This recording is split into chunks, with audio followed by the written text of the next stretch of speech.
Now, if you've been following along this channel for a while, you know I love cameras.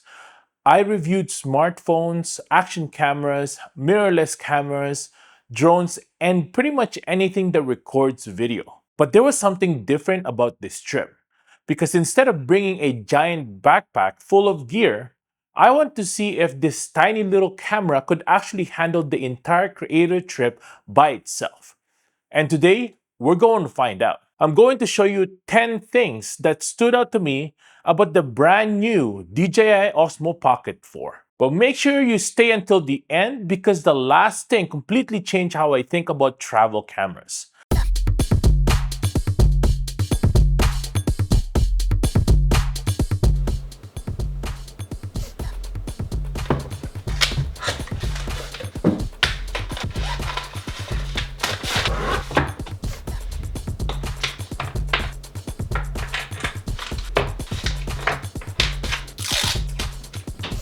One thing I immediately noticed is how easy this camera is to travel with. Normally, I leave for a trip, I pack multiple camera bodies, lenses, batteries, chargers, and accessories. This time around, the Pocket 4 literally disappears into a small pocket in my backpack. And honestly, that's one of the reasons why the Pocket lineup has become so popular. Because the best camera isn't always the biggest camera. It's the one that's actually with you when something amazing happens. So right now we're testing one of my favorite travel features, which is Hyperlapse. Now these are super easy to make. You basically lock in to a specific spot on your background, and then once the camera is locked in, you walk normally and that's it. Super easy. Now the second I stepped outside the airport, I knew this was going to be the perfect place to test the camera. Bright sunlights, blue skies, palm trees, and I love that turquoise water. It's basically every camera's dream shooting environment. And this is where DJI brought us, Secrets Divine Cancun. Not a bad office for the next few days, right? Now if I brought my camera, the first thing I need to do is look at menus, check my settings, but I don't want to do any of that. I just wanted to shoot because at the end of the day, nobody buys a camera for the spec sheet, right? They buy it because of the footage. Now, one of the first tests I always do is sunset because sunsets are surprisingly difficult for cameras. Now, it comes with a lot of difficulties like you've got bright highlights, dark shadows, changing colors, and the lighting conditions that change every second, right? This is where image quality starts to matter. And the Pocket 4 immediately surprises me here. I just love how the sky retained detail, the water looked beautiful, and even the darker areas kept plenty of information. As the sun dropped lower and lower, I found myself shooting more and more footage. Not because I needed it, but because it looks so good. Now let's talk about the image quality. This is probably the biggest reason people upgrade their cameras, right? And after spending time with the Pocket 4, this is where I noticed the biggest improvement. The colors looks rich, highlights stayed control, shadows retained detail, and the footage just feels more premium. Now here's a quick test of the dynamic range. The sun is basically behind us. I don't know if you could see me right here. I'm shooting in D-Log right now. So let me know what you think of that. Dynamic range is 14 stops as well. I think it's not bad, right? Throughout this trip, I've been shooting beaches, palm trees, buildings, sunsets, people, food, and landscapes. And everything consistently looks fantastic. It's one of those upgrades that's hard to describe until you actually see the footage. Now let's talk about one of the features that makes the Pocket lineup so useful, ActiveTrack. So as a solo creator, I'm constantly filming myself. And most of the time, there's nobody behind the camera, right? So being able to place the Pocket 4 down and have it automatically keep me framed is incredibly useful.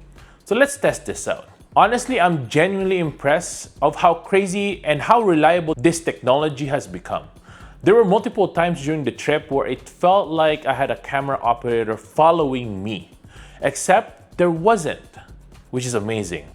Now, one thing I would like to notice using ActiveTrack on the Pocket 4 is that you can only use it on the 1 times. You can't use it on the 2 times or any zoom at all. Second is that it is enhanced, so therefore compared to the Pocket 3, technically this has more distance and better active track. You can really tell that on my nighttime active track video here. Even when I'm inside this area, which is actually pretty far already, and at the same time, there's a lot of neon lights on it, it's still able to track me by the time I get back. It lags behind there for a second, but it does track me back, which is really good. It recovers really well there. Now, the next morning, I woke up before sunrise. And honestly, this might have been my favorite part of the trip. No crowds, no noise, just the sound of the ocean. This is where I wanted to test another feature here, which is the motion time lapse. Now, there's something special about watching a sunrise through a motion time lapse. The camera slowly moves while the entire world wakes up around it.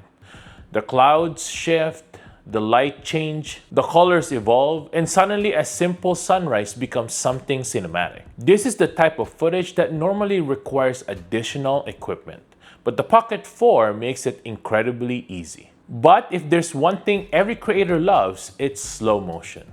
The ocean waves, water splashes, people walking, palm trees moving in the wind, everything instantly becomes more dramatic.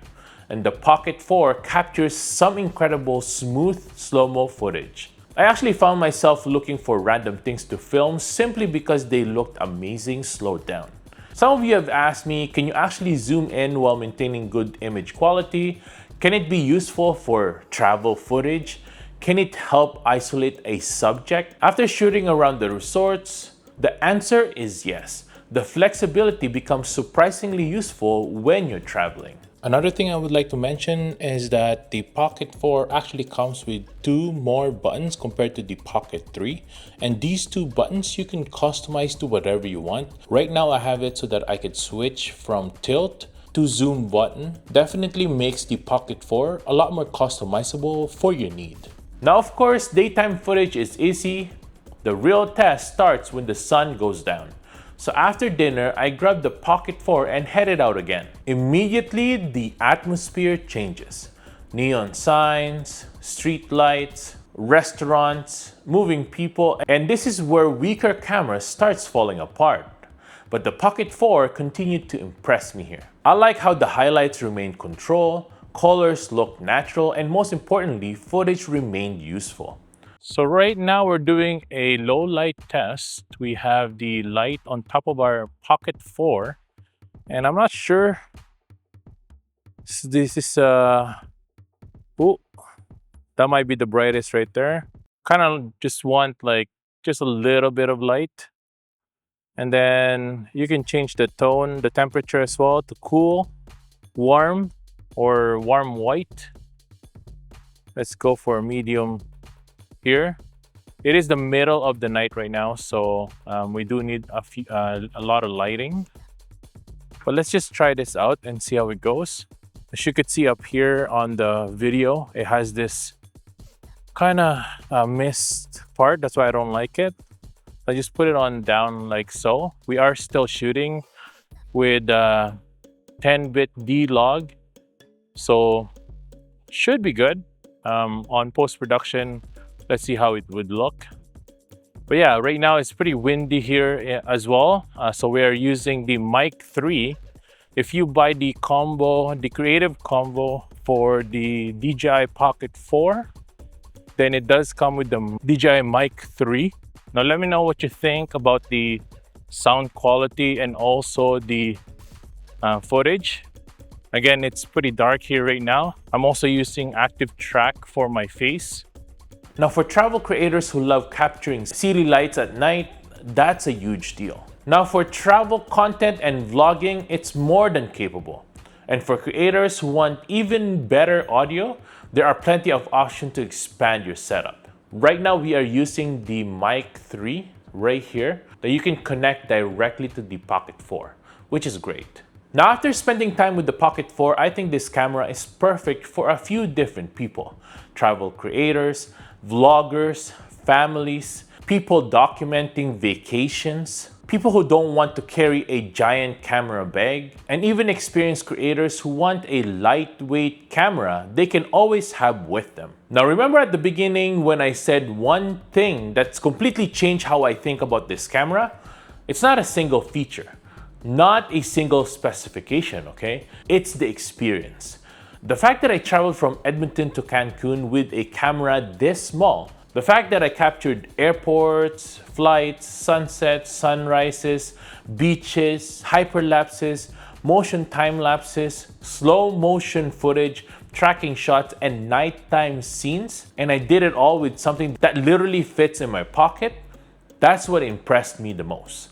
Now, after spending several days traveling from Edmonton to Cancun with the DJI Osmo Pocket 4, I can confidently say this is one of the most enjoyable travel cameras I've ever used. Not because it's the biggest, not because it's the most expensive, but because it makes capturing memories super easy. These are the moments you didn't plan for. Those are the moments that matter, and those are the moments this camera is built for. Let me know in the comments below if you have any questions at all, and would you take the Pocket 4 on your next trip? Or are you still bringing the big camera setup? If you enjoyed this video, hit the like button and subscribe to the channel as well. Stay tuned because I will be reviewing the next camera as well, which is the Pocket 4P. So go ahead and subscribe because the next one will blow your mind.